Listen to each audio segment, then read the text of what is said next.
What's going on, you guys? This is DerekJ Speaks, and we are here to talk about the premiere episode of Monday Night Raw on Netflix, the January 6th, 2025 edition of Monday Night Raw, the first Raw of the year and the biggest Raw of all time in terms of how hyped up the show has been for the past several months, with promises of big matches, big moments, on a brand new platform like Netflix. Everything, all the hype was put into this show, and now that it has come and gone, I can sit here and say that overall it was a very enjoyable show.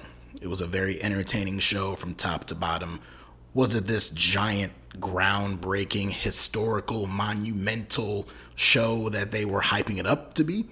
No, not necessarily. In fact, I would say that when you look up and down the show, once again, they played it pretty safe.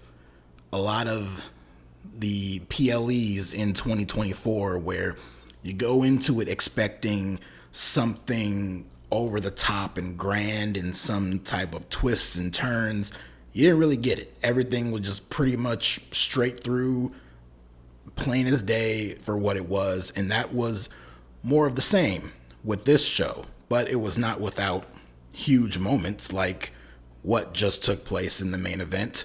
For the first time in several years, Seth Rollins and CM Punk went one-on-one in the main event of this huge episode of Raw.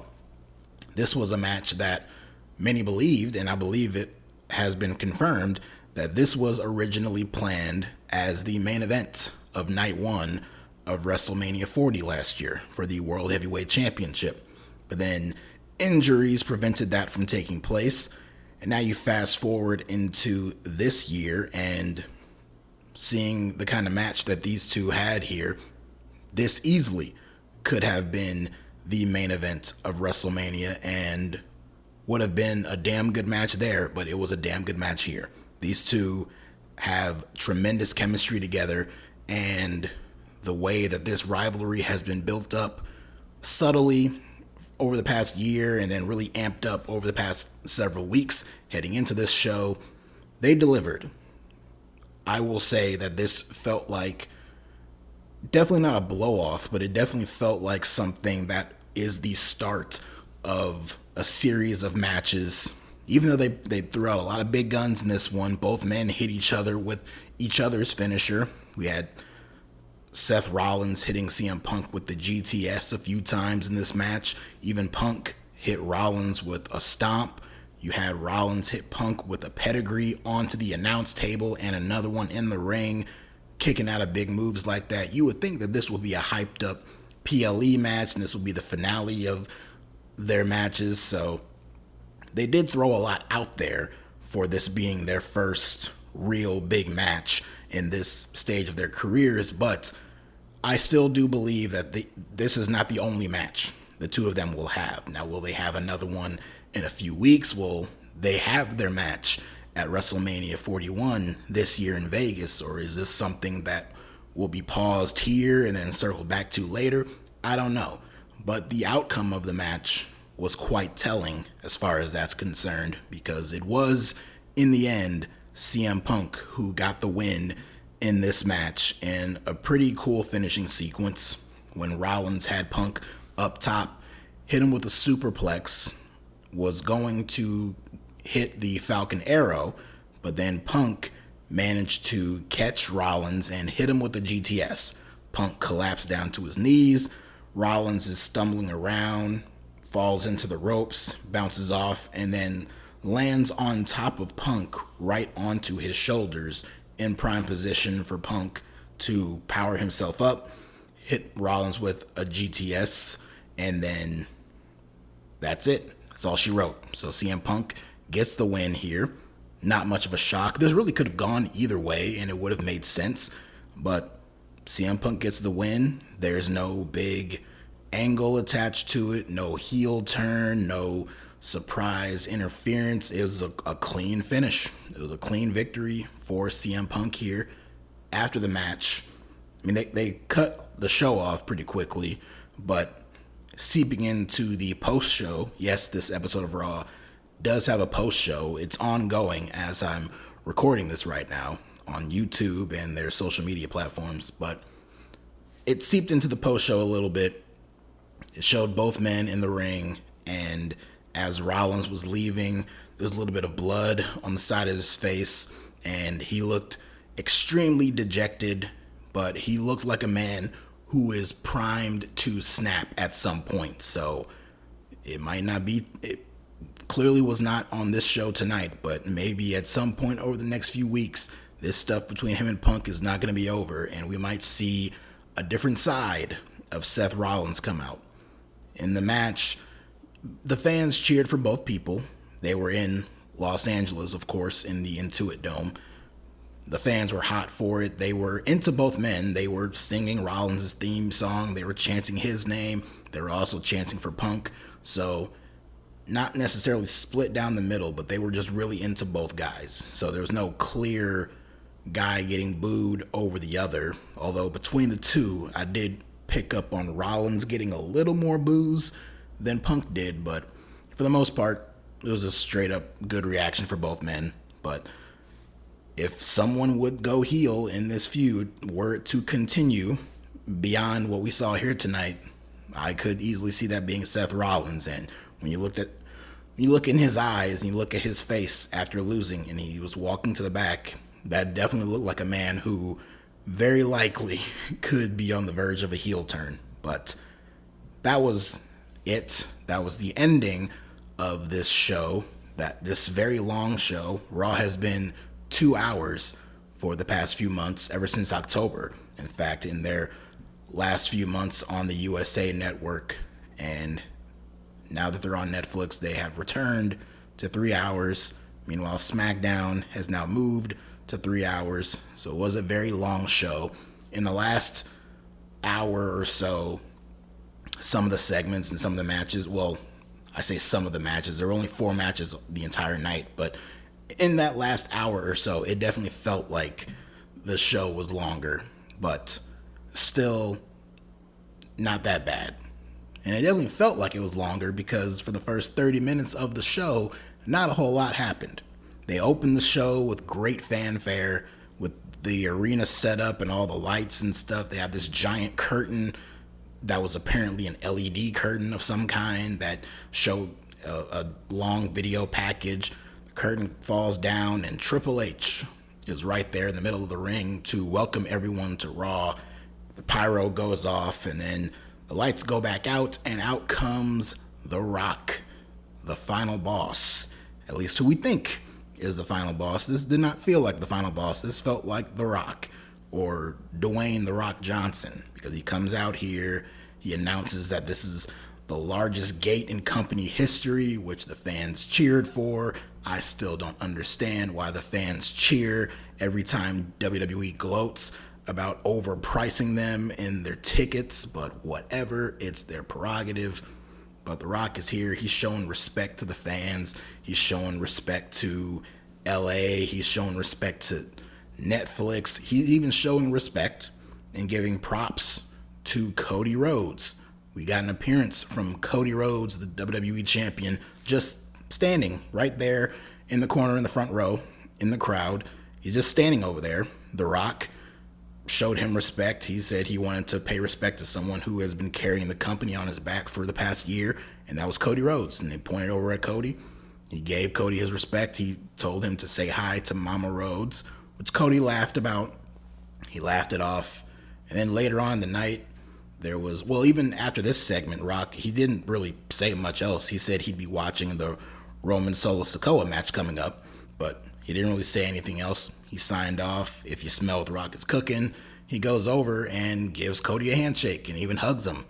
And then later on in the night, The Rock was on his Instagram Live and he was hugging different people backstage in the gorilla position. He was out in the parking lot basically hugging Travis Scott, and he once again was back there hugging Cody Rhodes and dapping up Cody Rhodes and sharing a drink, probably his Terramana, with Cody Rhodes. So if you saw all the build up to WrestleMania last year with threatening to whip Cody and put the blood on his weight belt and presented to Mama Rhodes and beating him and whipping him out in the rain outside of Cody's bus, and all the verbal jousting back and forth between the two men all last year, and even the last time we saw Cody Rhodes and The Rock in the ring together on Raw, the Raw after WrestleMania.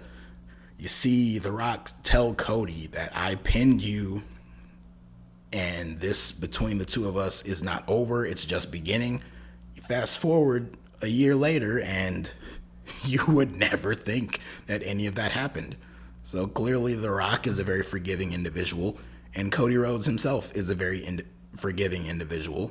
He's over here laughing off the Mama Rhodes comment. So based on this show, it looks like they've patched things up off screen without any of us knowing. So, okay. Remember that appearance a few months ago at Bad Blood when The Rock came out after Roman and Cody teamed up in the main event? He did the 3-2-1 throat slash and all that, and it's like, I guess that didn't mean anything. So maybe the rumors are true that The Rock is not wrestling at WrestleMania, so much so that he is going to have no impact on the WrestleMania card this year whatsoever, and he is not going to play any factor in anything involving Cody Rhodes or Roman Reigns. And they did this here to just tie that up and not leave it to anyone's imagination. So that's one way to do it, unless we're all getting worked, which is fine. That's the wrestling business after all. If we're getting worked, then okay, but this looked like babyface Rock here on this show, and even more so after the Roman Reigns Solo Sikoa match. Of course, Roman and Solo went one-on-one tribal combat, with the winner being the undisputed only tribal chief in the company.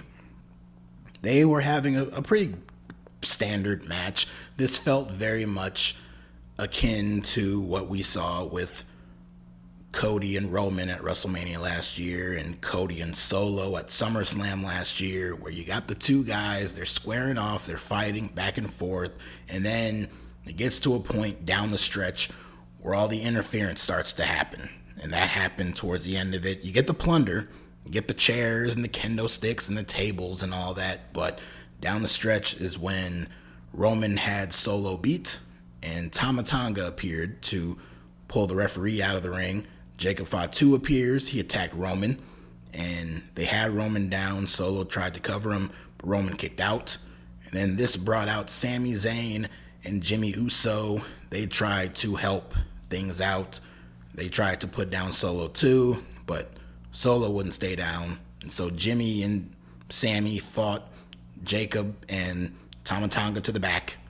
And then Roman, as he's gearing up to hit another spear, he gets stopped by Kevin Owens, who I did not expect to see pop up here. I thought if anyone outside of the members of the family were going to appear in any capacity in this match, I thought it would probably be Drew McIntyre, seeing as how McIntyre he's been gunning after members of the Bloodline in recent weeks. So I thought that was going to be a spot for him here, but it was not. It was for Kevin Owens, which made sense because out came Cody Rhodes to fight him, and the two of them fought to the back. But in the end, came down to Roman Reigns and Solo Sikoa, and Roman put down Solo with a spear and got the 1-2-3, and Roman Reigns is once again the tribal chief, officially the tribal chief, the original tribal chief, the only tribal chief. And after a segment that happened on SmackDown the week prior between Solo Sikoa and Paul Heyman, it was Heyman who was about to bestow the Ula Fala around Roman's neck, but instead, The Rock came walking out, and he got in the ring, and he asked for the Ula Fala from Paul Heyman, and he himself put the Ula Fala around Roman's neck, gave him a handshake, hugged him, and then stood by in the background in the corner as Roman continued to pose for the crowd. And that was it. They cut to something else, and then they went to commercial, and that was it. So, no tease of Rock attacking Roman. I tell you what, they were laying it on thick here. I surely thought something was going to happen, but nothing happened. on this night at least. Like I said, Rock appears to be this big, humble babyface again. We'll see how long that lasts. Maybe they are going to tease something going forward. Maybe not. I don't know. I'm not going to invest too much time in worrying about the internet rumors. There's been so many different matches teased and rumored and circulated around on the internet for the WrestleMania card this year. And a lot of these matches do not involve The Rock right now. And if you look at what we saw on the show tonight, one would surmise that The Rock is probably not wrestling at WrestleMania this year. But I don't know. So this could all be some giant swerve, and we'll see it play out over the next few weeks. Or this is all real. Rock's not wrestling, and he was just here to endorse the two biggest babyfaces in the company. I don't know. But for whatever it was, at least the stuff between Roman and Solo is over. This bloodline turmoil is over. So as for Roman, they showed in a later backstage segment something. He was exchanging words with Paul Heyman. He mentioned something about January 27th. So that is a Monday. That is the go-home show before the Royal Rumble. So maybe he'll appear on that show. And then maybe on that show he'll even announce that he's going to be in the Rumble match. Because I fully expect him to be in the Rumble match. I see no reason why he wouldn't be in the Rumble. So maybe we'll get the announcement then. That's several weeks away. So we'll see. And they also teased that Roman might be the next cover boy for 2K25. So there's that. But yeah, as for Solo Sikoa, this is a man who has suffered many losses over the past several months. He lost to Cody Rhodes in his quest to become champion twice. He lost a tag team match against Cody and Roman. He lost at War Games. And now here on this show, he lost his Ulafala back to Roman Reigns. And he said many times that if he were to lose to Roman Reigns, then he would acknowledge him as the tribal chief. We'll see how well that goes over with Jacob Fatu and Tama Tonga. I imagine they probably won't be too happy to do that. But at some point, Solo Sikoa is going to have to suffer the consequences of his losses here. Losing has consequences. That's what he told Jimmy Uso last April when he took him out and he assumed the role as tribal chief. He was mentioning how Roman Reigns lost at WrestleMania and how losing has consequences. So Solo has lost a hell of a lot in the last half of the year. So we'll see if there's any consequences for Solo coming out of this. Maybe check out SmackDown this week and in the next coming weeks, see if something happens. As for the rest of the show, we had an appearance from John Cena, who came out, got a huge ovation. This is the first stop on his retirement tour, basically. He was cutting a promo, the usual John Cena shtick of, respecting the fans, thanking Netflix and all that. And he mentioned how title number 17, his 17th world championship, what everyone wants to see him achieve, he doesn't think it's going to happen. He thinks it's impossible. But he also kind of pulled back on that and just said it's going to take a miracle to achieve that, because he has had a very, very long losing streak. In fact, he even mentioned that it has been 2,446 days since he last won a match, a singles match on WWE television. And he said it's damn near impossible for him to get anywhere close to title number 17 unless he were to do something like win the Rumble. And he had a whole kind of hokey, corny way of getting to the main point. But the main point of this segment was to announce that John Cena will be entering the 2025 Royal Rumble match. And he says that he is going to win. And if they have plans of putting John Cena in a championship match at WrestleMania this year, you gotta believe there's a good chance he will win the Rumble. He's already won it twice before. And if they want to go right into him challenging for a championship at WrestleMania and challenging for championship number 17, even though he's going to be here all year, he has all year to go after that title, and WWE has all year to tell that story. But if they want to do it at WrestleMania, a easy path to do it would be to give Cena the Rumble win. And with Cena being announced, he is now automatically an odds-on favorite to win the Rumble. So there you go. Now, if you throw people like CM Punk in there and Seth Rollins, and like I said, Roman Reigns, maybe even a Drew McIntyre, names like that, it makes the Rumble a little bit more interesting. Seeing all these different guys mixing it up makes the field a lot more star-studded. So we'll see how the Rumble match starts to fill up and pan out. We had the Women's World Championship on the line. Liv Morgan defending her title against Rhea Ripley. This feud started out very strong many months ago, but it has long since been time for this feud to come to an end, and that is what I was looking for with this match on this show. This felt like the right time and the right match and the right night to finally end this feud, and I believe with what they accomplished here that this was the finale to this rivalry.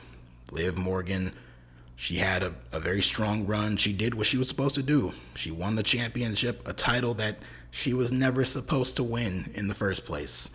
She won it due to an unforeseen circumstance with Rhea Ripley having to vacate the championship. And eventually the belt found its way to Liv Morgan. She capitalized on that heat. She stole the Judgment Day and Dominic Mysterio away from Rhea Ripley. And she's been a very entertaining character on the show for the better part of the year. And Rhea has been in chase mode ever since she came back. But all roads led to here. And Rhea did get the win. There was some interference from Dominic and Raquel Rodriguez who were out there. But in the end, Rhea prevented Liv from hitting another Oblivion. She caught her, slammed her down, and then hit her with 2 Riptides to get the win. So she pinned Liv Morgan clean as a sheet, very dominantly, very emphatically, and that was that. And then to finish off things even more and tie things up after the match, Dominic, who was looking for a hug from Rhea Ripley, ended up getting kicked in the balls and laid out with a Riptide. So by not only Rhea Ripley beating Liv to win back the championship, but also putting down Dominic, which was a moment everyone's been waiting for months, although the reaction for it, while positive, was not anywhere near as loud as it probably would have been months ago if this feud had ended then. Like, it was a big reaction, but I know that could have been an even bigger moment months ago at the peak of this story. But at least it's over. At least I believe so. Watch next week on Raw. Liv Morgan comes out and attacks Rhea, and they announce a rematch. It could easily happen, but I hope this is the end. And also on this show, we had Drew McIntyre versus Jey Uso. By this point in the night, when these guys came out there for a match, the crowd was much lower than they were in the beginning. They were reacting, they got into it. I mean, Jey Uso, he got a huge ovation on his entrance. He came out with Travis Scott, who was smoking a blunt, which was incredible to see. I thought that was incredibly funny. So that was cool. But then once the bell rang and these two started going at it, they had just a regular standard TV match with a surprising finish. As Drew McIntyre went for a Claymore, Jey caught him into a roll-up position and got the roll-up win. So it was a fluke win, but still Jey Uso pinned Drew McIntyre. Hell, Jey Uso beat Drew McIntyre before Sami Zayn ever could. So this will just do more to infuriate Drew McIntyre and further push him even more over the edge. So we'll see where that leads, but at least on this night, Jey Uso got a big win, so good for him. We had several vignettes over the course of the night. We had one for Logan Paul, who has been announced as the newest member of the Raw roster. He announced here that he is fully dedicating himself to WWE.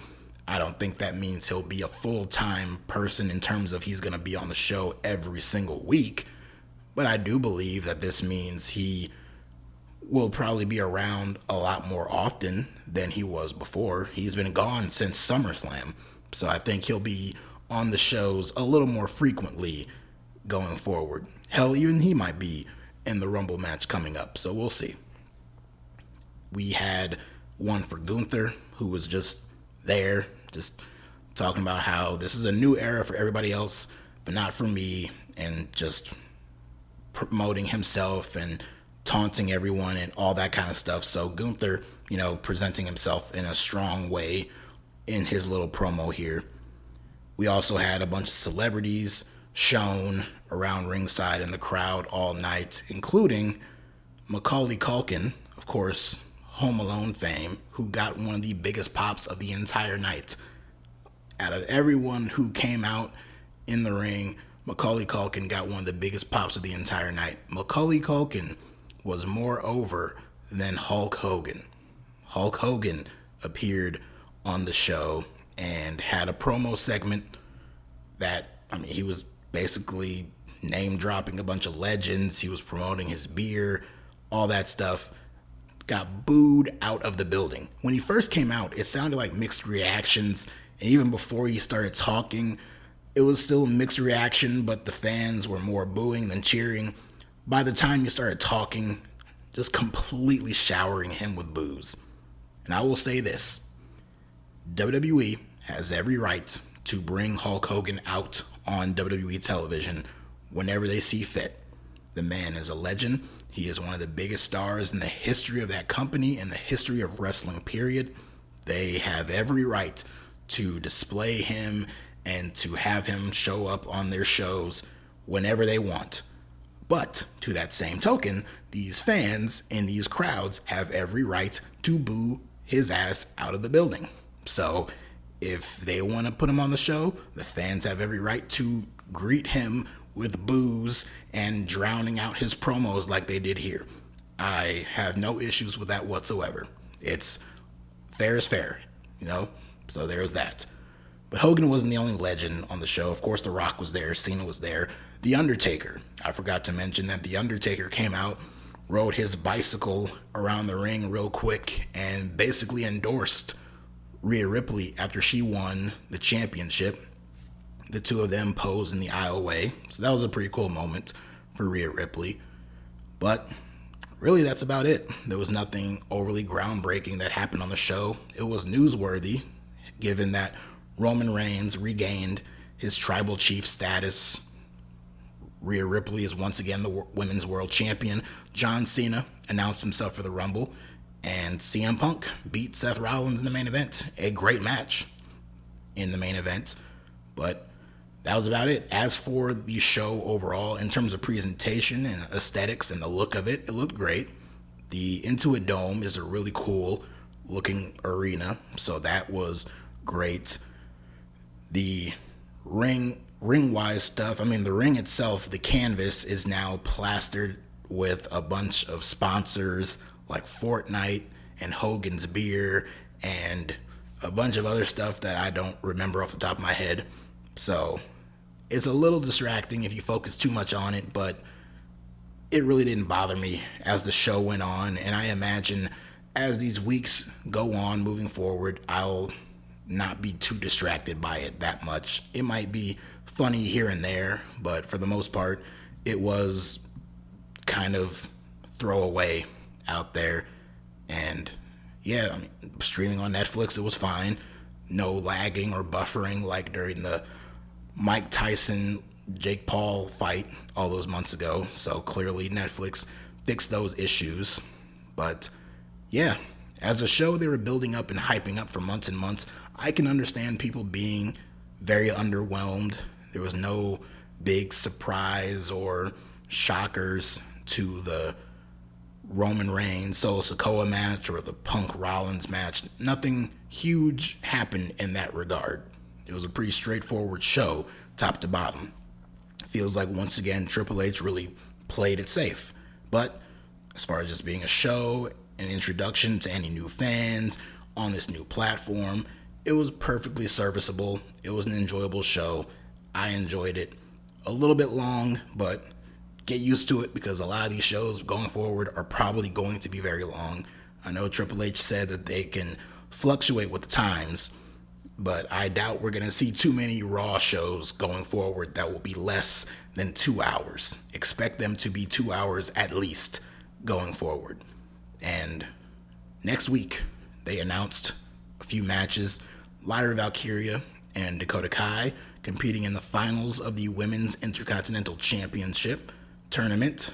I suspect we will see Lyra get the win in that match and start building towards Lyra defending that championship against Becky Lynch at WrestleMania. Becky obviously did not show up on the show tonight. Could she show up next week? Possibly. I'll be looking for that. We got Sheamus versus Ludwig Kaiser next week.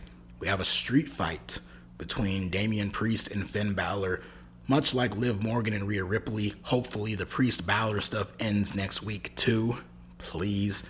And Chad Gable appeared on the show tonight in a backstage segment with Adam Pearce, claiming that he is not afraid of luchadors and he wants Adam Pearce to find him a luchador, any random luchador, to fight in the ring next week on Raw.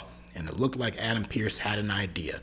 Maybe it could be this person who has been teased in these vignettes over the past few weeks that started out with a 0 with a slash through it and then a face, and then they showed it during the show this week and it flat out said Penta.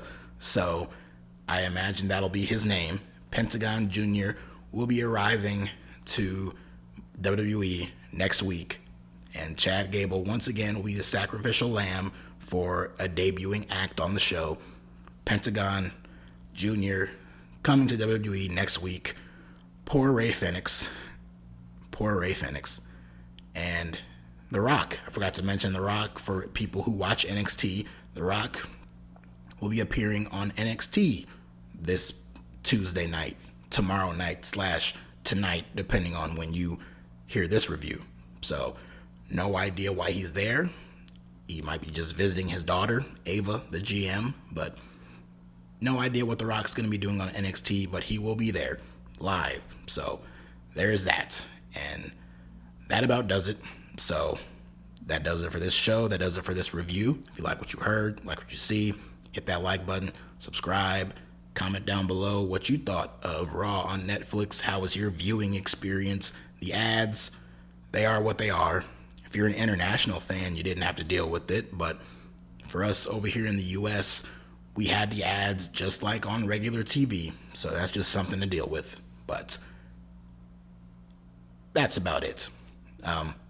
Like, subscribe, follow me on Twitter /X @DerekJ Speaks. Thank you for tuning in. Check you guys later.